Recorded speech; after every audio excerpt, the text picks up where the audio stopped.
Мен Черноусова Евгения Владимировна, Сарқан жастарынан қорғалған еріктілер ұйымының белсенді мүшесімін. Жыл басынан Ұлы Отан соғысы ардагерлері мен тіл еңбеккерлеріне, жалғызбасты қарттар мен мүмкіндігі шектеулі адамдарға бақытталған 83 түрлі дегендегі акциялар ұйымдастырылып, оған 200-ге жуық еріктілер белсенді атсалысты. Ал бүгінгі күнде қоғамда мемлекеттік тілдің мәртебесін көтеру, қазақша сөйлесу мәдениетін арттыру, мемлекеттік тілді үйренуге Қазақстан Халқы Ассамблеясының бастамасымен «Мен қазақша сөйлеймін» аты жалпы республикалық акциясы өткізілуде.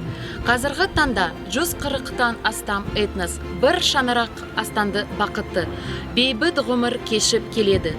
Қазақтың дархан даласы мекендеген кез келген ұлт өкілі өз ана тілімен қатар, туған елінің мемлекеттік тілін қадірлеп, құрметтеуі тиіс деп ойлаймын. Көп тіл білсен, көкжиегін кен болар, құрметтейді кісі екен деп түрге озар. Демекші, бір емес бірнеше тіл үйренгеннің жолы әрдайым ашық болары сөзсіз. Ендеше, мемлекеттік тілдің де мәртебесін көтеруге баршамыз ат салысайық.